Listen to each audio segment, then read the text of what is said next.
pitch. You got pitch. I got pitch. Wah!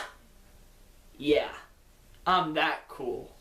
Pitch Perfect 2. The sequel to the mega hit, you could call it, a Pitch Perfect, which came out in 2012, which was a huge hit and no one really expected to be a hit, and guess what? It was a hit. And so they get a sequel, of course, because tonight, you could call it, and yes guys, I'm gonna tell you all of this, I have just went on my first date with a girl named Maggie, who is honestly one of the best girls I've met in a long time, and if you watch this video, thank you for going with me, and thank you for giving me like a good little review, and I wish you could be in it. I really wish you could.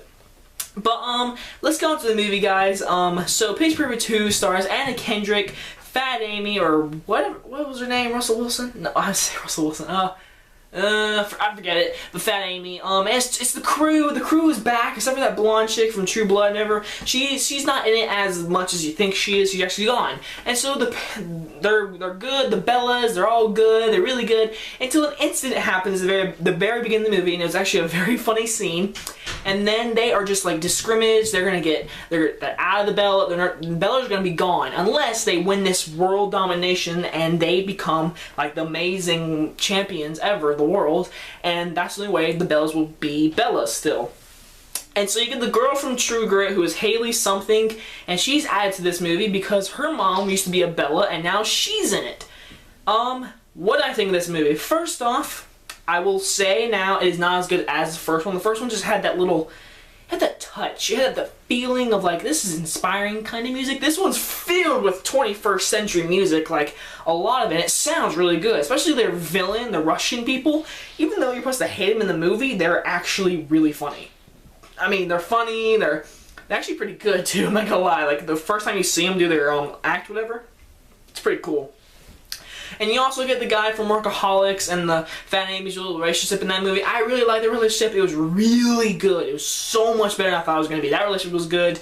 Anna Kendrick and the other guy, that main guy from the first one, he's not in it as much as you think he's going to be in it, but they have really good chemistry. But my favorite part of this movie is how much realistic it is. This movie actually touches on how like these girls are gonna grow up, these girls are gonna leave college, these girls need to get jobs, and it touches on that in the best way possible. And that is from Key and Peele. Key is in this movie. He is a studio producer or whatever, and Anna Kendrick is working there, and she's like hiding it behind the Bellas because she's trying to move on with her life. She's trying to build something, and I love all of that. It's really realistic, and you actually care about the character even more because you really dive deep in these characters. Like Fat Amy, that relationship, you really feel for her. The other Bellas, they're really funny. There's a lot of jokes of this whole movie you will laugh at, I promise, and the music is actually really good. I will say though, out of 2015 so far, this is my favorite comedy because it's super funny, it's super enjoyable. And I'll get one more positive, Elizabeth Banks is not a bad director. She did some really good job with the camera work, and I really gotta give her little props to that. Elizabeth Banks, really hot, really pretty, and does a cartoony-ish job in this movie, and we're about to get to that. My negatives in the movie are, there's one segment in the movie where they do go to this camp to do voices, and there's like this montage going on slides and everything. I'm like, how does this like help them? I mean, in the movie they're like, this help us bond, whatever. You didn't have to go to this camp. You didn't have to bring back that blonde chick from the first one. You didn't have to do any of that. So that whole segment just felt like it did not need to be in it. They only did that because of all the jokes with the Ned and all kind of stuff. That was the only reason that segment was in there. So that whole segment could have been taken out of the movie, and the movie would have been a lot shorter.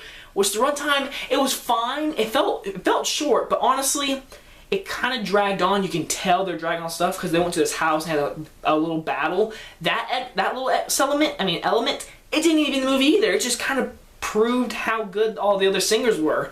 It didn't have to be in the movie either.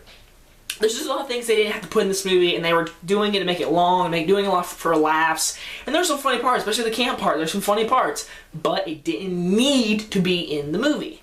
Now, my biggest complaint, and this is actually something I never touch on, but there is a lot of sexism in this movie. There are some jokes that kind of make you like, dang, tone down a little bit. I mean, I went with a girl, and she even looked at me sometimes and like like, doing that, because they really, like, the two cartoony people, Elizabeth Banks and the other guy, they were cartoony throughout the whole movie, and they had some of the sexisms, jokes, some of, like, they were, like, saying Koreans, who cares about them, let's go somewhere. They were being really kind of mean, I'm not gonna lie, it was a lot of them.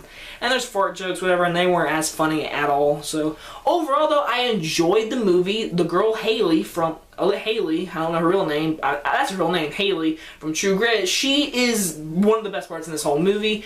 Overall, I still really like the movie. I'm going to give it the rating I think it deserves, and that is a perfect entertainment rating, and that is a 3.5 out of 5. That means this is an entertainment movie. Go see it. Summer is almost here, and this is a great time to go to the movies right now, guys. Anyway, guys, I will see Mad Max. I promise you that. Anyway, guys, if you guys enjoyed this movie review, Maggie, thank you for going with me. Thank you. Anyways, love you guys.